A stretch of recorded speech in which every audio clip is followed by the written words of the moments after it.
Ladies and gentlemen, welcome to the CX Goalkeeper Podcast. Your host, Greg, will have smart discussions with friends, experts, and thought leaders on customer experience, transformation, and leadership.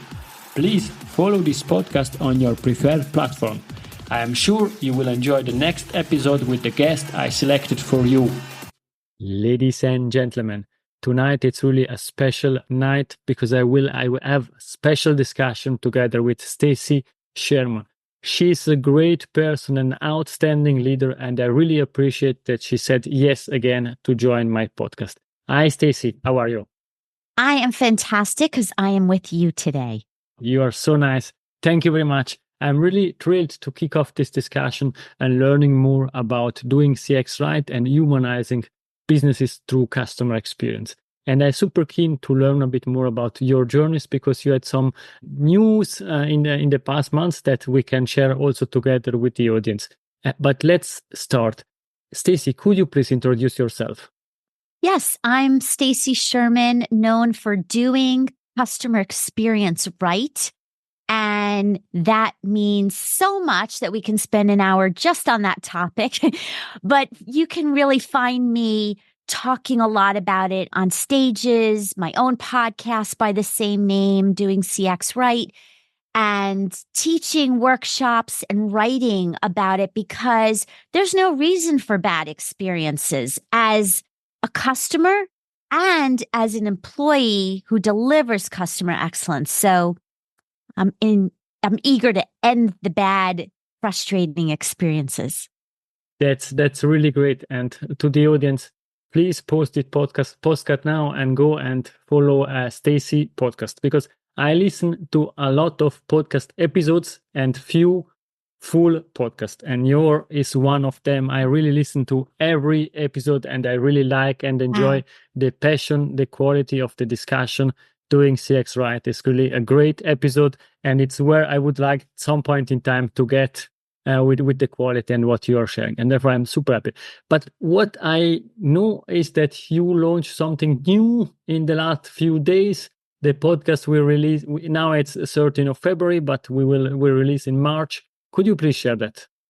Yes, thank you for the opportunity. So LinkedIn Learning has a library of courses, and now one of mine is in there that just launched and will be continue to add value to businesses, really about how do you gain customer loyalty through doing agent experience right. And while it's about customer service agent and how you keep them engaged and feeling valued to pay CX forward, it also applies to all employees, all staff, all front lines. So I want people to understand that it does talk about agent experience, but it is applicable to all your employees and workforce. Thank you. And I really suggest to the audience to have a look at this course, buy the course and do it because you will learn a lot. That's clear. Please do that and you will take a chance to learn something new. Stacy, I would like to learn more about you. Which values drive you in life? Oh, there's so many. I will pick one word, two words. One is loyalty and commitment. And that stems from bruises of my past because I did not grow up with some of that. And so why do we do what we do, as Simon Sinek talks about? It does stem from stories and our experiences. And so I am so passionate about that and really get so sad when people leave and abandon, and loyalty is a hard thing to gain and keep. And so I found a way to make my professional life align to that. Thank you very much, Stacy. And now let's really start this game, Doing CX Right, Humanizing Businesses. You already mentioned that you spoke about employee experiences. Could you share some practices that you know you're already used to improve employee engagement? Yes. So in all my jobs over the past 25 years in different industries, it's really about getting the basics right. If you want your staff to feel valued and engaged and committed and loyal, you've got to treat them in the way that they want to be treated. You need to sit down with each person and ask them what's important to them, because money is not always the case. I also am a proponent of community. Create a community for them. And one of the things that was so valuable in my last employment was we created almost like a Facebook community within the company and allowed for peer-to-peer education and peer-to-peer support, not just from the headquarters staff. And here's the game changer. If you do not provide the community for them, they will go create it themselves and not let you in. It's a fact. Oh, yes. It's incredible, because I really like this idea of communities. You know, my background, the background that I have in this discussion, and my passion, but that's something that I really faced a few days ago. I saw a man that I never knew. I don't know him, but he has one specific logo on the scarf, and it was from my preferred soccer team. And he had one question. And then for me, what's clear? I need to help you. I need to give him guidance. And this is the feeling of being part of a community without knowing each other. And it's clear it's not like in a company, but it gives this feeling, yes, I want to help you because we have something in common. And it's really incredible. Yes. And I want to add that what I said before around people don't want to always go to the corporate headquarter personnel, right? They want to hear from each other. They want feet on the street, support and topics and sharing. And that's where I say that by providing a community, the platform, the tools, the ability, that keeps them loyal and happier. So I hope people can understand it's not hard to create. Exactly. And I think perhaps this is the first or the second step in humanizing business. Why is it so important to humanize businesses? Because there's so much focus on profitability. There's so much focus on process over people. And I know businesses, we're in business, right? We know that there's got to be dollars and cash at the end of the day. However, you can do that and create fulfillment for people as customers and employees. As one of my favorite books of both and thinking, you can do both. And so unless we're teaching and educating and helping leaders realize it's not an either or scenario, but both and, then we all win whatever hat we're wearing as a customer of brand or as a leader, an employee of a brand.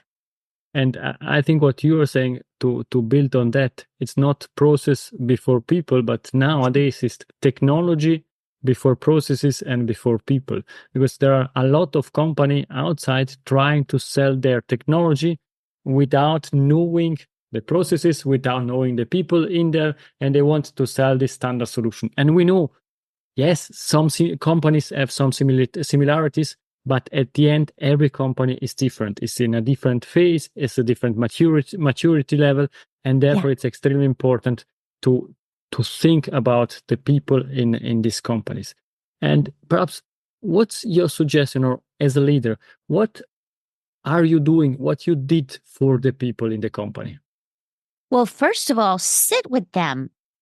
Be there as they're doing the job. Help them. Walk in their shoes.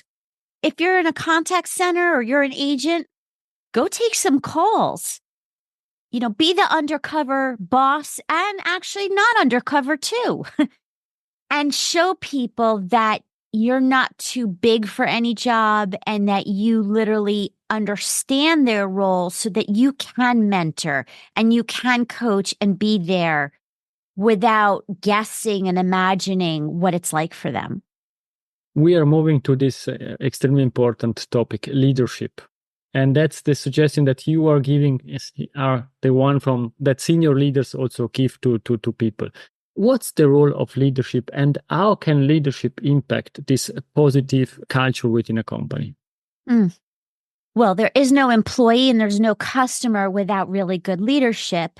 And over time, I've seen people put in leadership roles just because it's their turn in the promotion ladder, but they've never been trained for it. They've never been coached. And that's important for expecting leaders to be able to perform at really high levels. You've got to equip them. Now, let's go into that they are trained and are ready for the role. It's important that they are the glue to the team. They are the glue to the other parts of the organization that are typically in silos. That is so important because it's hard to change big, monstrous companies. But as leaders, you can put yourself in a position to be the glue who unifies the different roles and departments and responsibilities. So that's one thing. And the other thing I'm really passionate about, because it's in our control, communication. There's so many communication breakdowns with all the stakeholders among your own team. So leadership is also making sure that communication is really tight, it's consistent, and it's best in class. That's in our control. And perhaps you are a leader, but you had leaders or mentors. What was the best leadership advice you received in the past? If any. Well, I'm going to pick one that is not what people would expect, because it was a really bad leadership style, and I learned the most from it. And that is, I was really in a bind trying to achieve a goal for the team, and there were hurdles and roadblocks, just like in soccer. And I went to my boss and I said, look, I've tried solution A, B, C, D, and I'm not getting anywhere because of legit reasons. And I knew that if he would help me remove some of those roadblocks, even just because he had the title and some of the clout, we would all get to the goal faster. And so what he said to me was, no. He said, go figure it out. And I really hated him for that at that time. But what happened over time in every role and every challenge that comes my way to this day, I figure it out. And like I said, it was not the way I lead, but I've taken lessons from it. That's really incredible. And now you moved also to entrepreneurship role, and you are your own boss. And I know that you have a lot of challenges, but what I would like to learn from you, because I think people can really profit from them. You are extremely active. You have an outstanding podcast. You are creating outstanding content. You are fantastic keynotes. You are doing fantastic keynotes. The LinkedIn course that you mentioned earlier. And you're a mother, and how can you ensure to have the positive well-being, that you are feeling healthy, that you still get enough energy to do everything what you're doing? Do you have some ingredients that you can share with us? It's called pickleball. Do they play that near you? Do you know the game? It's similar, but you can quickly explain that for the European people. It's a joke, but not. So pickleball is a game. It's kind of the between ping pong and tennis. It's kind of in the middle. And last year, when corporate left me, it was my first time out of corporate in 25 years. And I was grieving. It came very suddenly because of board cuts. And a friend of mine said, come play pickleball. And I was like, nah. And I said, finally, after her nagging me, okay, I'll go. And it was a game changer because I got to meet a lot of people. It's very social. I got to do something where I wasn't in front of my phone and computer. I got to run around and fitness and laugh at ourselves, laugh at others. And so I continued playing, and that really balanced me more than I really understood. And there's a pickleball effect, I like to call it. And so that's really what helped me break away from the emotions and sometimes feeling stuck. And even today, when I get frustrated by something that's out of my control, just leave, just stop, just pause. That's the lesson.